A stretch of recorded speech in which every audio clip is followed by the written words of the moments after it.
Welcome to all of you. Good morning. Good morning, sir. I'm audible to you all. Presentation visible है क्या सबको? Yes. Okay. So let us continue.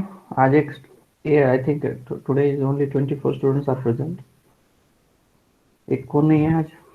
Yesterday 25 थे. कोई बात नहीं, आ जाएगा फिर वो. In the last few lectures, we start the topic called different types of schemas in the data warehouse. कौन कौन से अलग अलग टाइप्स के स्कीमास का यूज हम डेटा वेयरहाउस में मल्टी डायमेंशनल डेटाबेस डिजाइन के लिए यूज करते हैं. उसमें से हमने एक कवर किया जो फर्स्ट टाइप था. It is very easy to understand and it is very simple to design. वो था हमारा स्टार स्कीमा. स्टार स्कीमा भी आप लोगों को इन डिटेल पता है. उसके कुछ इंपॉर्टेंट कैरेक्टरिस्टिक्स थे, वो भी हमने कल डिस्कस किए थे. तो अगर हम कैरेक्ट जो 8 कैरेक्टरिस्टिक्स मैंने आप लोगों को दी थी, अगर उसको अच्छे से रीड करते हैं तो आपको कंप्लीट जो कॉन्सेप्ट है स्टार स्कीमा का क्लियर हो जाएगा. तो उसका जो आगे का वर्जन है अभी स्टार स्कीमा के बाद का जो सेकंड टाइप ऑफ स्कीमा है उसको हम बोलते हैं स्नोफ्लेक स्कीमा. स्नोफ्लेक स्कीमा क्या है कि इसका जो नाम पड़ा है snowflake on the basis of some particular structure.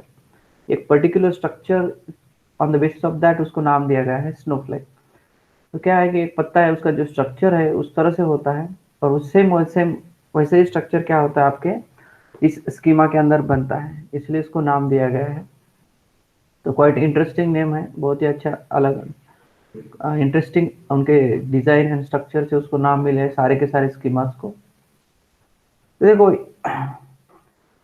Next process है, मतलब आपके स्टार स्कीमा का थोड़ा सा एडवांस वर्जन इसको बोल सकते हैं. ये बिल्कुल आपके स्टार स्कीमा की तरह ही है, लेकिन इसमें कुछ और थोड़ी सी लिटिल बिट फंक्शनलिटी इसके अंदर ऐड हो गई है. जैसे कि मैंने कल आपको इंट्रोडक्शन में इसके वो चीज़ें बताई थी कि क्या डिफरेंस है एग्जैक्टली इसके अंदर.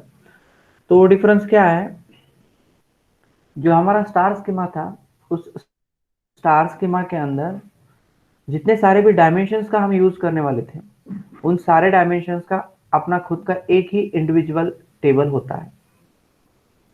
हर एक का अपना खुद का एक ही होगा. There is only one table for each dimension, हर एक डायमेंशन के लिए. तो इससे क्या होता था कि जो नॉर्मलाइजेशन जो है वो जो कॉन्सेप्ट है वहाँ पे यूज नहीं हुआ था. मतलब क्या है कि आपका जो भी डायमेंशन टेबल था आपके स्टार स्कीमा के अंदर वो नॉर्मलाइज्ड नहीं था. समझ रहा है, वो नॉर्मलाइज्ड नहीं था. बट यहाँ पे अगर हम स्नोफ्लेक स्कीमा के बारे में अगर देखते हैं तो स्नोफ्लेक स्कीमा के अंदर आपका जो डायमेंशन टेबल है ऐसा नहीं होगा कि जितने डायमेंशन है उतने डायमेंशन टेबल्स होंगे. जितने डायमेंशन है उससे ज़्यादा भी डायमेंशन टेबल्स बन सकते हैं स्नोफ्लेक स्कीमा के अंदर.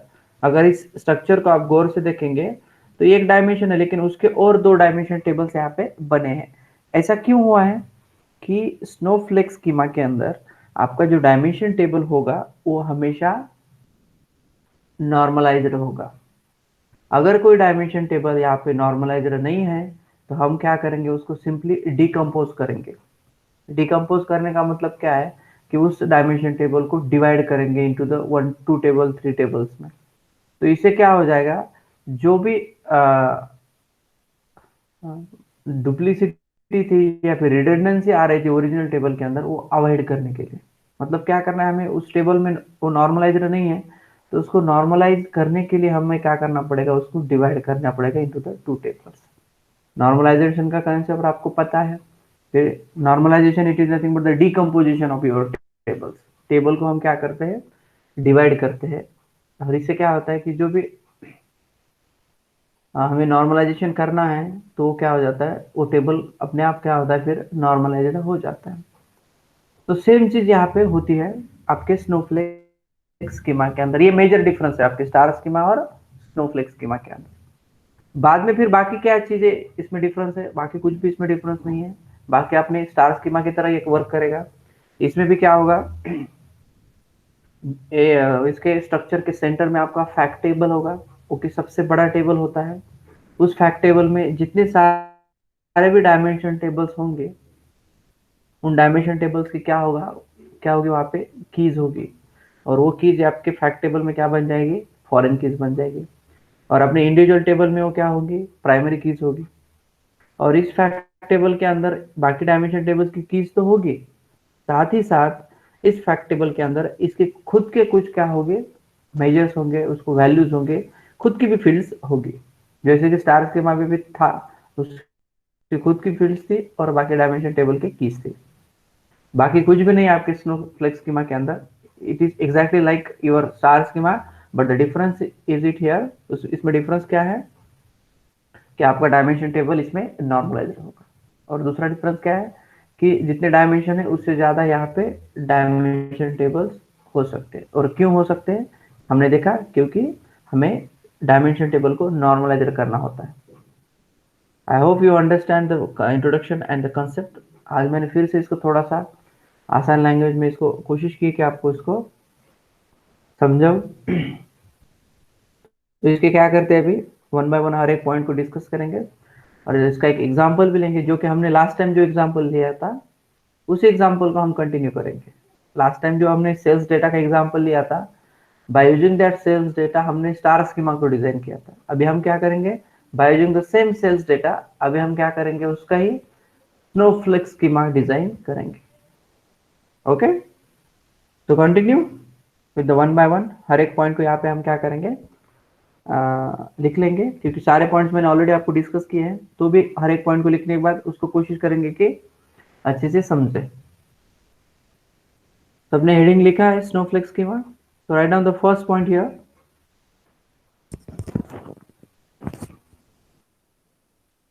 आपके गूगल क्लास के नोटिफिकेशंस आपको आए होंगे, 8-10 को नोटिफिकेशंस पोस्ट किए थे। तो please mark your attendance in the Google class with in a time, ठीक है। अपने जो भी टाइम लिमिट है उसके अंदर ही कोशिश करो अपना अटेंडेंस देने का। Be alert, right on the first point here. पहला पॉइंट लिखो,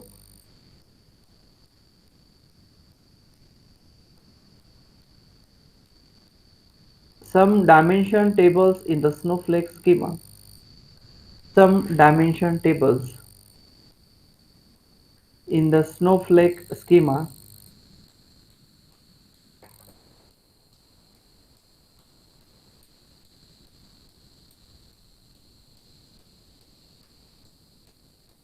some dimension tables in the snowflake schema are normalized.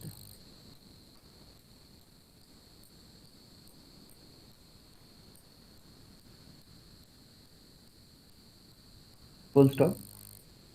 Right on the second point. देखो ये पॉइंट क्या बताता है यहाँ पे, स्नोफ्लेक स्कीमा के अंदर सारे के सारे ही डायमेंशन टेबल अननॉर्मलाइज्ड नहीं होंगे। उसमें कुछ नॉर्मलाइज्ड हो सकते हैं और जो नॉर्मलाइज्ड नहीं है उसको हमें नॉर्मलाइज्ड बनाना है, ठीक है। Right on the second point. यहाँ पे नॉर्मलाइजेशन मतलब क्या है, उसका डेफिनेशन यहाँ पे थोड़ा सा एक्सप्लेन किया है। सिंपली मैंने आपको बोला था normalization it is nothing but the decomposition of your tables. Decomposition मतलब क्या है, उसके टुकड़े, उसको डिवाइड करना। Right on the second point, the normalization splits, the normalization splits up, the normalization splits up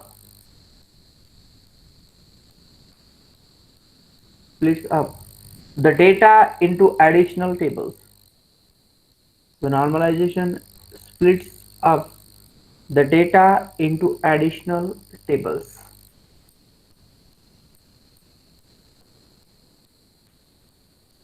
The data into additional tables. देखो normalisation में normally होता क्या है, जब हम किसी टेबल को कोशिश करते कि इसको नॉर्मल फॉर्म में लेके आने का, तो हमें सिंपली क्या करना पड़ता है, जो ओरिजिनल टेबल होता है उसको स्प्लिट करना पड़ता है। स्प्लिट मतलब उसको डिवाइड करना पड़ता है into some additional tables. Right on the third point,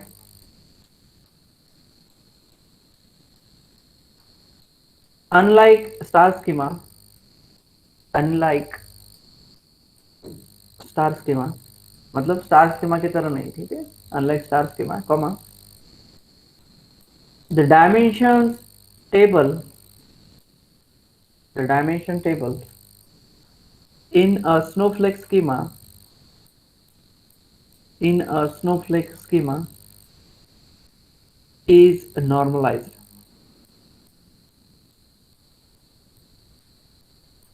Is normalized. Full stop. आपके स्नोफ्लेक स्कीमा के अंदर जो भी डायमेंशन टेबल्स होते हैं वो क्या होते हैं, नॉर्मलाइज्ड होते हैं. Now right down the example. इसमें मैं जैसे बोलूंगा उस तरह से आपको एग्जांपल लिखना है. सिर्फ हेडिंग ला डालो आप सब example.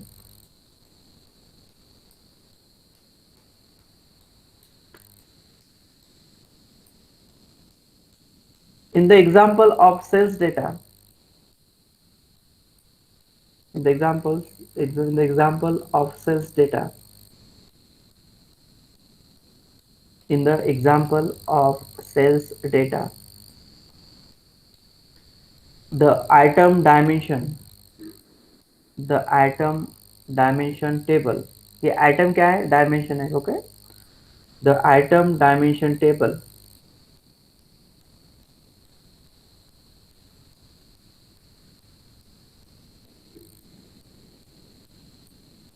the item dimension table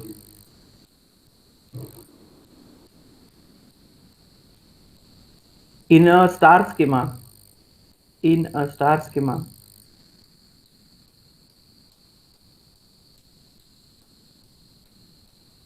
in a star schema is normalized into snowflake schema, is normalized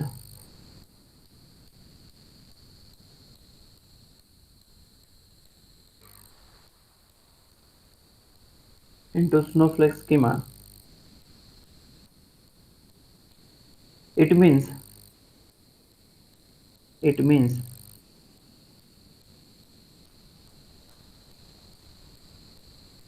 we split, we split, we split item dimension table, we split item dimension table into two dimension tables, TWO, into two dimension tables, comma, namely, namely item and supplier table, namely item and supplier table. Full stop. इस example को समझना बहुत important है यहाँ पे, क्योंकि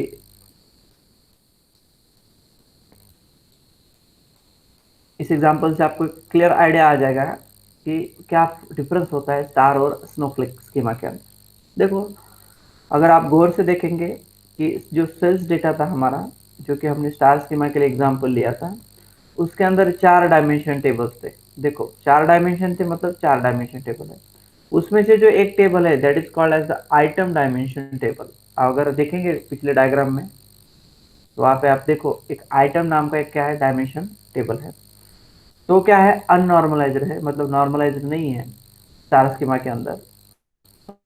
तो हमें क्या करना पड़ेगा, उसको स्नोफ्लेक स्कीमा अगर हमें बनाना है तो वो जो डायमेंशन टेबल है उसको नॉर्मलाइज करना पड़ेगा. जब हम उसको नॉर्मलाइज करेंगे तो इसका मतलब क्या है कि हमें उसको क्या करना पड़ेगा, स्प्लिट करना पड़ेगा. स्प्लिट करना मतलब उसको डिवाइड करना पड़ेगा.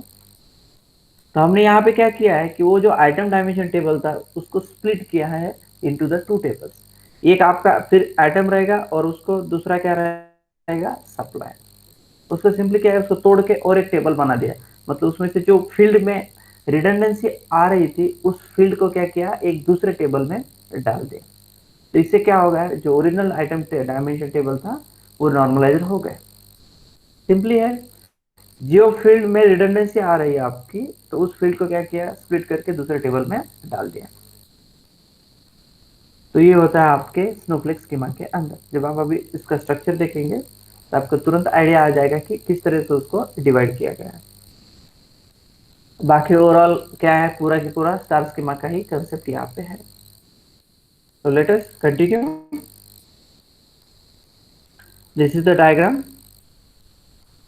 यहाँ पे हमने क्या किया है, इस डायग्राम के अंदर दो टेबल्स ऐसे हैं जिसको क्या किया हमने, नॉर्मलाइज कर दिया है।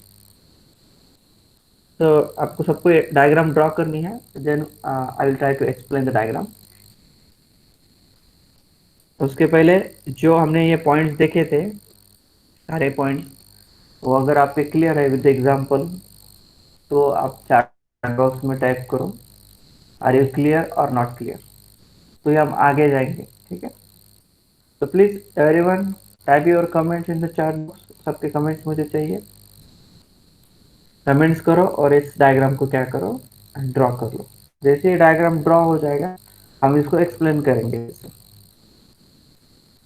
Take your time, please type comment, को कमेंट करना है और डायग्राम को ड्रॉ करना है।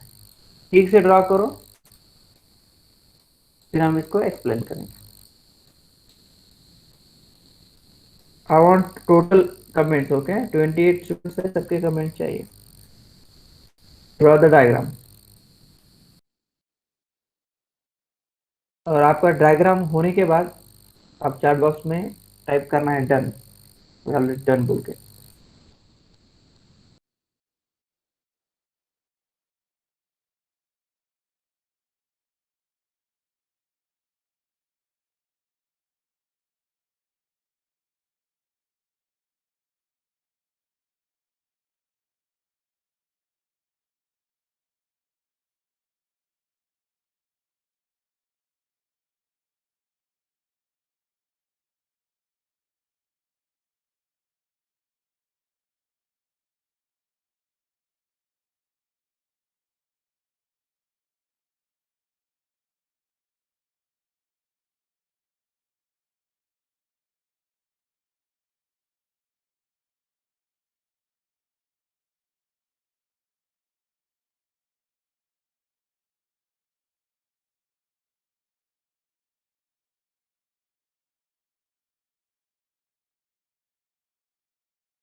Done sir.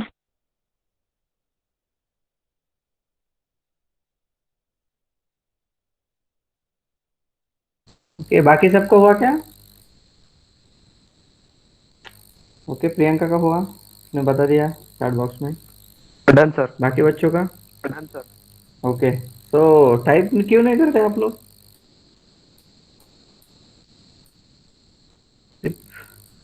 तो क्या है, थोड़ा सा 8-10 लोग बच्चों ने बोल दिया डन डन, तो थोड़ा आइडिया आ जाता है कि सबका ही हुआ होगा। चलो ठीक है, तो अभी देखो इस डायग्राम को। This is the snowflakes schema of your sales data. अगर आप इसको थोड़ा सा गौर से देखेंगे तो इसमें भी हमने वही 4 डायमेंशन टेबल्स का यूज किया है, जो मेन 4 डायमेंशन टेबल थे एग्जाम्पल के अंदर। पहला था हमारा टाइम डायमेंशन, दूसरा था आइटम, तीसरा था आपका कौन सा ब्रांच, एंड थर्ड क्या था हमारा, फोर्थ क्या था, सिटी। सिटी नहीं, एक्चुअली लोकेशन था हमारा, लोकेशन से ये बन गया हमारा फिर बाद में। तो ये 4 मेन डायमेंशन थे हमारे। तो यहाँ पे अगर आप गौर से देखते हैं अभी, तो हमने यहाँ पे 4 की जगह पे कितने डायमेंशन टेबल्स बन गए यहाँ पे, टोटल 6 डायमेंशन। तो इसका मतलब क्या है कि स्नोफ्लेक्स स्कीमा के अंदर वो जो रूल था स्टार स्कीमा का, जो कि जितने डायमेंशन है उतने डायमेंशन टेबल, ये रूल यहाँ पे ब्रेक होता है, मतलब वो यहाँ पे फॉलो नहीं होता है। ऐसा क्यों होता है? क्योंकि अगर हमें लगता है कि किसी डायमेंशन टेबल के अंदर रिडंडेंसी आ रही है, मतलब वो नॉर्मलाइज्ड नहीं है, तो हमें उसको यहाँ पे नॉर्मलाइज करना पड़ता है। तो इसके ऐसे इसके अंदर 2 टेबल्स थे। पहला था आइटम टेबल, डायमेंशन टेबल, जिसके अंदर की क्या आ रही थी, रिडंडेंसी आ रही थी। और जो दूसरा था that is called as the location, original location table देखो, जिसके अंदर भी क्या आ रही थी, रिडंडेंसी आ रही थी। इसलिए हमने यहाँ पे क्या किया है, स्नोफ्लेक्स स्कीमा के अंदर इस आइटम डायमेंशन को क्या किया है, नॉर्मलाइज किया है। तो नॉर्मलाइज करने के लिए हमने यहाँ पे क्या किया, सिंपली ये जो टेबल था इसको स्प्लिट किया into the another one table. मतलब यहाँ आइटम के 2 डायमेंशन टेबल हो गए। इसकी जो फील्ड थी, जो टाइप थी, इसको हमने क्या किया, फिर यहाँ पे तोड़ दिया, मतलब यहाँ पे, और इसका की क्या किया है, इसके साथ जोड़ दिया। मतलब ये दोनों के बीच में अभी क्या है, एक रिलेशनशिप बन जाती है। लेकिन इसको क्या किया, डिवाइड करके इसको नॉर्मलाइज बनाया। सिमिलर वे यहाँ पे लोकेशन डायमेंशन में भी क्या किया हमने, इसको भी तोड़ा है, स्प्लिट किया है। इसका मतलब इसको नॉर्मलाइज्ड फॉर्म में कन्वर्ट किया है, और ये दोनों को क्या किया है, स्प्लिट करके एक दूसरे के साथ इसकी रिलेशनशिप बना दी है यूजिंग द दिस की सिटी। इसके अंदर भी क्या है, सिटी की है, इसके अंदर भी सिटी की है। लेकिन एक चीज आपको ध्यान में रखनी है कि ये जो लोकेशन डायमेंशन के अंदर ये जो सिटी की है, ये आपकी प्राइमरी की नहीं होगी, दिस इज द फॉरेन की। और सिटी टेबल के अंदर की ये जो सिटी की है, दिस इज द प्राइमरी की। और ये सिटी की इसके अंदर क्या है, फॉरेन की है। सिंपली आपका अगर आप आइटम डायमेंशन टेबल में भी देखेंगे, तो ये जो सप्लायर की है ये फॉरेन की है, और ये जो सप्लायर की है ये प्राइमरी की है। क्योंकि ये सप्लायर टेबल की है, सप्लायर की, तो यहाँ पे ये प्राइमरी होगी। लेकिन यहाँ पे क्या है, ये सप्लायर की, फॉरेन की है। तो इस ये प्राइमरी की फॉरेन की कंसेप्ट से ये दोनों तो जुड़ जाएंगे। तो इसमें प्रॉब्लम कुछ भी नहीं होगा। जो आइटम टेबल से हमें डेटा चाहिए था वो सारा के सारा मिल जाएगा, लेकिन यहाँ पे हमने इसको स्प्लिट करके इसको नॉर्मलाइज कर दिया, और इसको भी कर दिया। लेकिन ये जो टाइम और ब्रांच, ये 2 डायमेंशन है, इसमें ये नॉर्मलाइज्ड, ऑलरेडी नॉर्मलाइज्ड है, इसलिए इन दोनों को यहाँ पे स्प्लिट नहीं किया है। तो बाकी सेम आपके स्टार स्कीमा का कंसेप्ट है। अगर आप देखेंगे बीच वाला, जो कि सबसे बड़ा टेबल है फैक्ट टेबल, इसके अंदर वो रूल फॉलो हो रहा है। जैसे कि इसके अंदर 4 हमारे पास डायमेंशन टेबल्स थी, तो चारों की इसके अंदर है। देखो जो स्प्लिट किया वाला टेबल है उसकी की आपके फैक्ट टेबल के अंदर नहीं होगी, उसके अंदर उतनी ही कीज होगी जितने ओरिजिनल डायमेंशंस है। जितने डायमेंशन उतने ही कीज है इसके अंदर। लेकिन यहाँ पे टेबल बड़े, इसका मतलब यहाँ पे फैक्ट टेबल के अंदर उनकी कीज बढ़ेंगे ऐसा नहीं है, क्योंकि उनकी जो कीज थी उसके अंदर आई। आइटम की देखो, आइटम टेबल के अंदर इस सप्लायर की आ गई है, तो फिर से वो फैक्ट टेबल में नहीं आएगी। फैक्ट टेबल में किसकी की आएगी, सिर्फ आपके आइटम डायमेंशन की आएगी।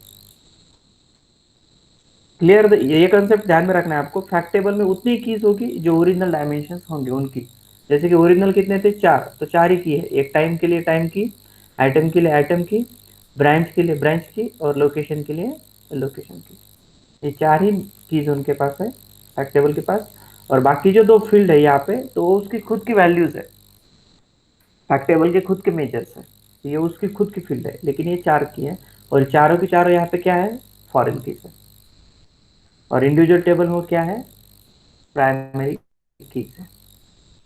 समझ में आ रहा है? I hope you understand this diagram. तो इस डायग्राम को आपको नाम देना है, फिगर कोलन देके, snowflake schema of sales data. आपको एग्जाम फिगर को नाम क्या देना है यहाँ पे, snowflake schema of sales data. ये सेल्स डेटा का स्नोफ्लेक स्कीमा है। सेम एग्जांपल हमने कंटिन्यू किया था, जो पहला था उसको हमने उससे ही स्टार स्कीमा बनाया, और उससे हमने यहाँ पे स्नोफ्लेक स्कीमा बनाया। मतलब आपका एग्जांपल कोई भी आप लो, लेकिन आप जो स्कीमा यूज करने वाले on the basis of that schema, उसका स्ट्रक्चर, उसका डिजाइन क्या होता है, चेंज होता है। क्लियर है डायग्राम सबको? Please tell me in the chat box, are you clear और नॉट?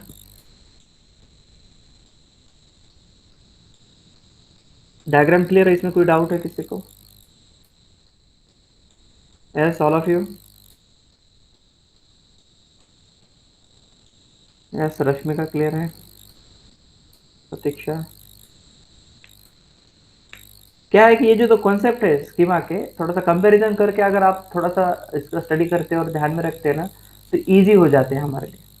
मतलब हमें स्टार स्कीमा को अच्छे से पढ़ना है, और फिर बाद में स्टार को और स्नोफ्लेक को थोड़ा सा कंपैरिजन करके देखना है, तो स्नोफ्लेक स्कीमा भी क्या होता है, इजीली हमारे ध्यान में रह जाता है। ओके, तो thank you very much for your comments here. Diagram को नाम देना है सबको, भूलना नहीं है नाम देना, क्योंकि बाद में क्या एग्जैक्टली इसको नाम दे वो समझ में नहीं आता है। ये तो स्नोफ्लेक स्कीमा है, सिर्फ स्नोफ्लेक स्कीमा ऐसा नाम नहीं दे सकते इसको, ये भाई, लेकिन स्नोफ्लेक स्कीमा है, लेकिन किस डेटा का है, तो उस डेटा कौन सा है, सेल्स डेटा का है वो। तो कंटिन्यू विद द पॉइंट्स। अब इस डायग्राम के बारे में कुछ पॉइंट्स है जो कि अभी हम क्या करेंगे, लिख लेते हैं, फिर हम इसके कैरेक्टरिस्टिक्स देखेंगे। तो write down the next point diagram के बाद।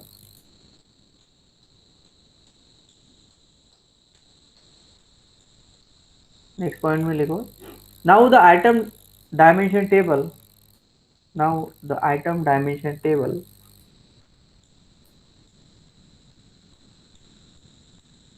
आफ्टर नॉर्मलाइजेशन के बाद बता रहा है वो, ठीक है। Now the item dimension table contains the attributes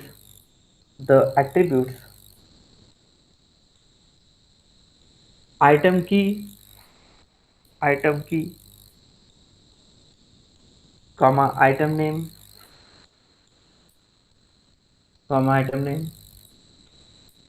comma type comma brand and supplier key. तो ये सप्लायर की इसमें एडिशनल आ गया, क्योंकि इसको हमने स्प्लिट किया था। एंड सप्लायर की, full stop. Right on the next point. ये सप्लायर की एडिशनल आया था, तो इसका रेफरेंस देता है नेक्स्ट पॉइंट। द सप्लायर की is the supply key is linked to the supplier key is linked to the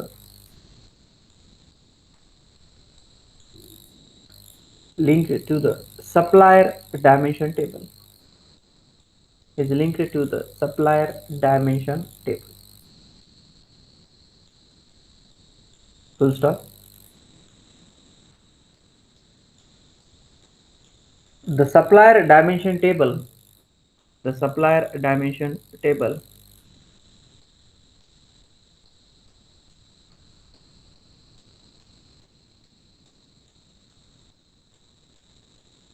the, the supplier dimension table contains the attributes.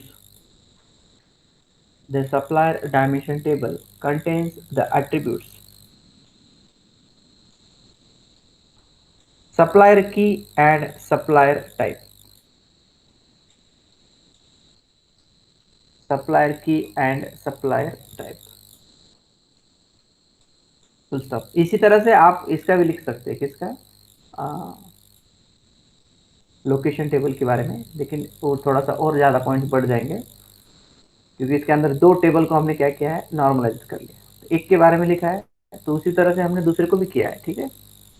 ये बताना, ये पॉइंट इसलिए यहाँ पे दिए हैं आपको, क्योंकि एक थोड़ा सा आइडिया आ जाए आपको कि किस तरह से हम क्या करते हैं, नॉर्मलाइज करते हैं। राइट ऑन द नोट, ये नोट बहुत इंपॉर्टेंट है यहाँ पे, क्योंकि स्टार स्कीमा के बाद भी मैंने एक नोट दिया था आपको। Right on the note here, due to normalization in the snowflake schema, due to normalization in the snowflake schema, comma, the redundancy is reduced, the redundancy is reduced, and therefore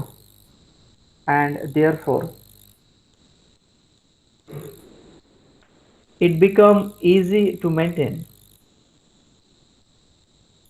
and therefore it becomes easy to maintain.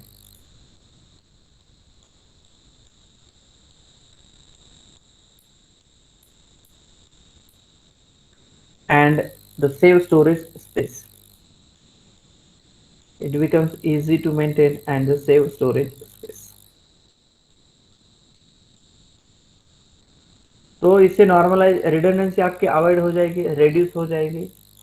तो उससे क्या होगा, इसको easily maintain करना और इसके space को भी सेव करना आसान हो जाएगा।